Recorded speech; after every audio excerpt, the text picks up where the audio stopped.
What's going on, my people, man? It's your boy Philan Speaks back, man, for a quick word. Oh, man, it's a beautiful day out here, man. The city of brotherly love. You feel me? Beautiful day. And I just been following a little bit, man, this whole thing between Stephen A. Smith, who, this guy's just not learning, man. He's just becoming worse and worse. He's just becoming worse and worse, man. So his latest antics, because that's all it is, just antics, is he coming out his mouth talking about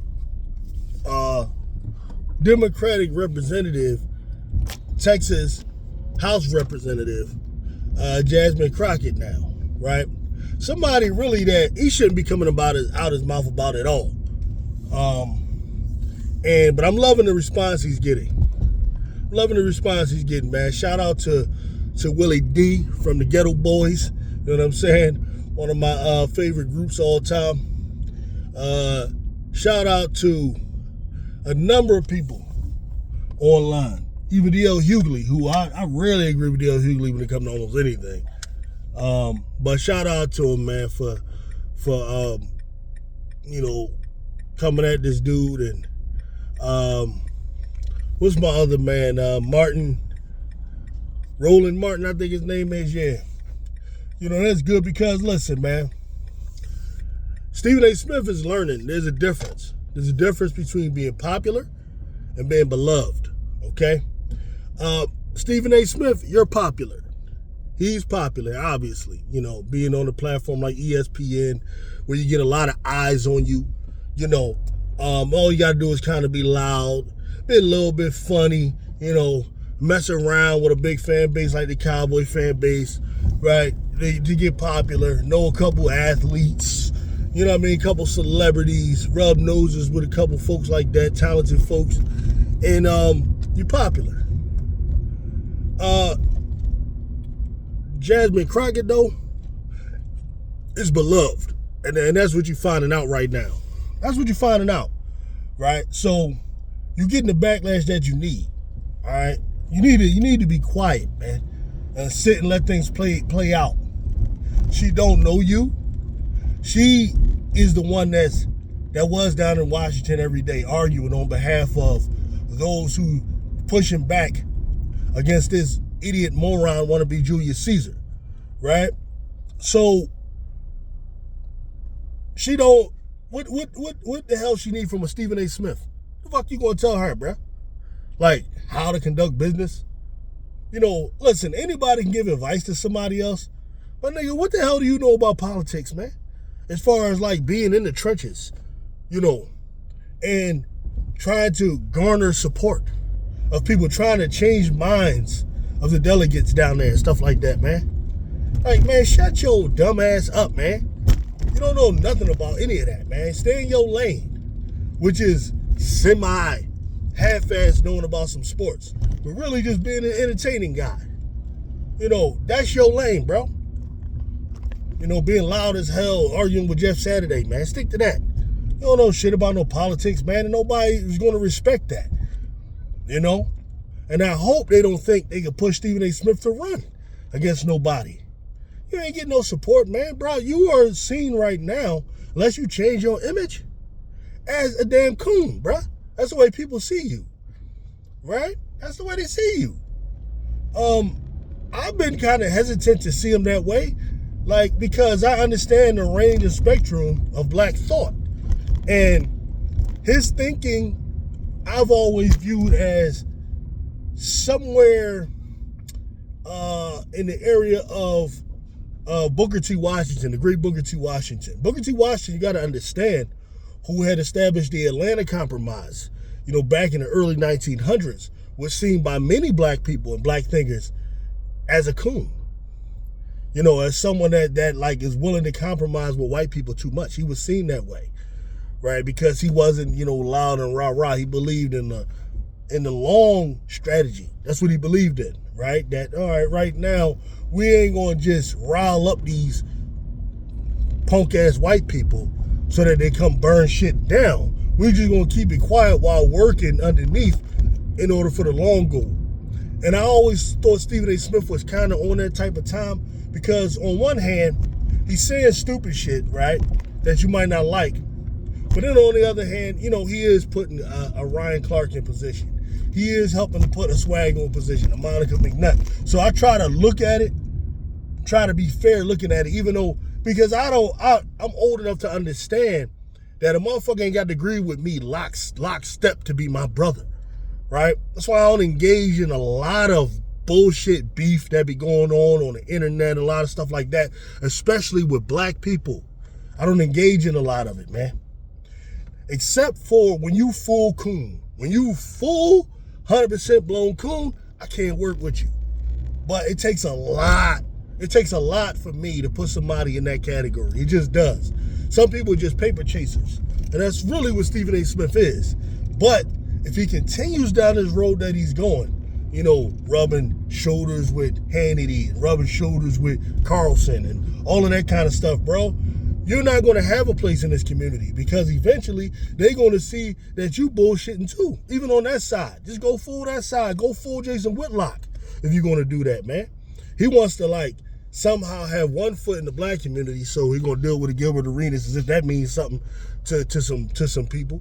Gilbert Arenas, who, half-ass likes black women and all that stuff type of guy, who ain't got half a brain his damn self out there, insulting ancient Kush, the people of Sudan and stuff like that, right? It's just too much idiocy going on, right?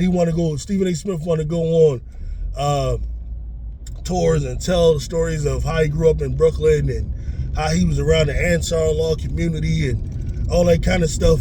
All that's cool. All that's cool.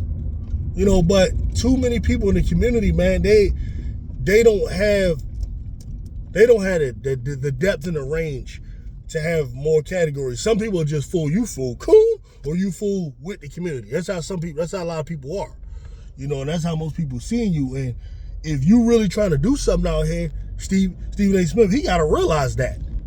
You got to realize that, man. You got to show more loyalty openly. Okay? So going at Jasmine Crockett is silly.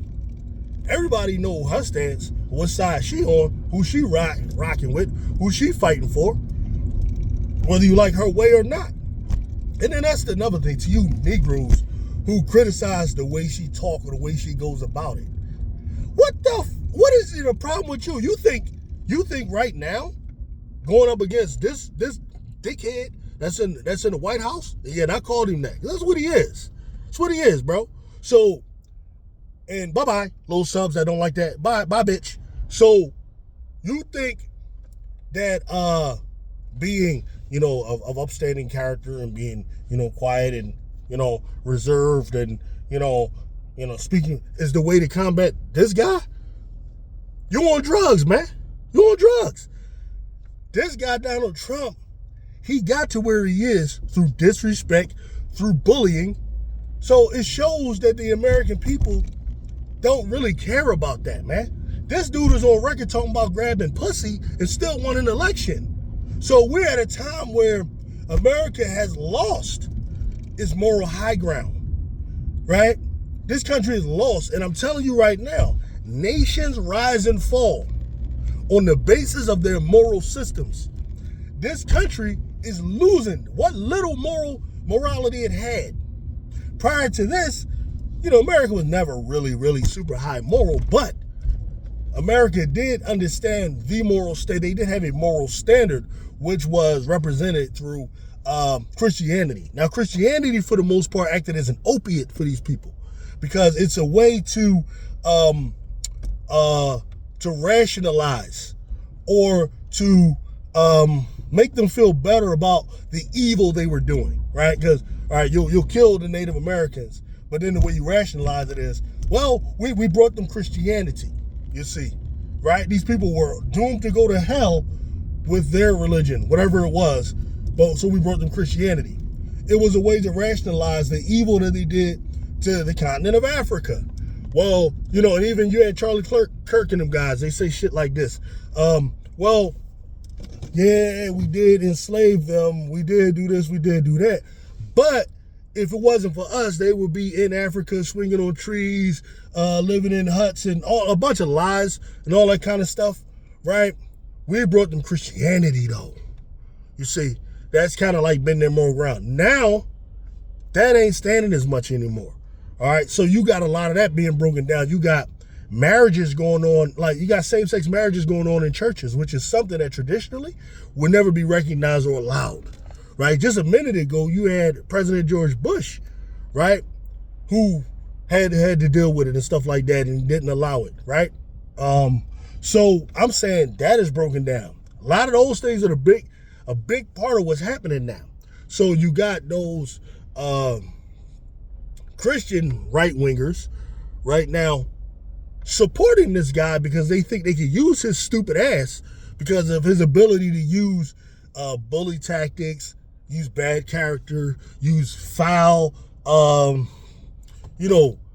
really thuggish tactics. That's really what he uses. Thuggish tactics. Because he did that. He thugged the hell out of George Bush's brother, Jeb. He thugged the hell out of Marco Rubio, calling him Little Marco and all that. He just thugged his whole way through the Republican Party. And these so-called, high upstanding Christians backed him. They didn't care nothing about him talking about grabbing pussy. They didn't care nothing about all of the bullshit he done did. Right? So that moral system is gone. So for you to think that the best way to counter him is to act like a Cory Booker, son, Trump, that's not, no. Honestly, you need a dude like, I ain't for real. Like, I'm gonna tell you how I would be if I was in Congress. When it's time to talk, I would talk to Trump like he's a little bitch. Like, that's what you gotta do, right? And Jasmine Crockett, she's a woman. She can't thug it like somebody like myself could, or something like that. But she's doing it the best way she know how. And that's how to be a very sharp, extremely sharp-minded, swift, sharp-tongued woman with a little bit of sass in it, because sass is a very effective argument tool. There's actually men who I've seen, man. There was this one representative from Texas or representative from Georgia, something like that, who was very sassy, and that shit works. It just does. Like, use a Judge Mathis style of argumentation, style of debate, where you telling somebody about themselves. The hell was wrong with you? Up there talking about grabbing pussy and such and all that, and then you want to act like you some damn Christian. That's how you got to talk to him. For real. All of that. Well, the constituency here in the delegation of Section 128 of the whatever. You think that shit work against Trump? Trump don't care about none of that shit, bruh. He gonna look you in your face and then just talk to you like you's a little bitch. Right? For real. That's where the country is falling right now. So I'm saying that to say Jasmine Crockett and her style and her way is needed. None of you niggas, and that's what I'm going to call you, should be up here talking about her style or her sassiness or anything like that. None of you should be up here doing that, man. It's stupid. What she's doing is working. She right now has the highest approval rating that a Democrat has had since Barack Obama. Do you understand what that means? That means we should be out here, like, whether you're Democratic, whatever. As I ain't really a Democrat, I'm definitely not no damn Republican. I can't rub noses with a bunch of racist motherfuckers. So that ain't never gonna happen. Even if I agree with some of their core values, right? I can't fuck with them, period. So, and there's things with the Democrats I disagree with big time, all right? But I support somebody like her with momentum because I think she got what it takes, right? To either be like the person that you run or a running mate, because realistically there's no third party right now. The Green Party ain't ready. And there's no other party, no other independent party that we can realistically push, But this dude, he's so terrible right now. Republicans might not win another election for 20, 30 years. That's how bad he is. That's how bad he is, man. So, my point is, man, like, You shouldn't be out here just criticizing, Congresswoman Crockett. We should be out here making sure she's protected. And I hope you understand what I mean. Be out here making sure she's protected. Last time she talked, she talking about being fitted for a vest. Nigga, that shouldn't be. That shouldn't be. Not with all these black men around here. Y'all in Texas, man. Y'all should know what needs to be done, bro. I mean, y'all talk all that shit like y'all tough and everything, right? So, you know what I mean? Anyway, man, that's all I got on that, man. Stephen A. Smith, come on, man. Come on, bro. Right now, you serving the role of just being a real sucker, man. That ain't it, man. I'm out, man. Peace out.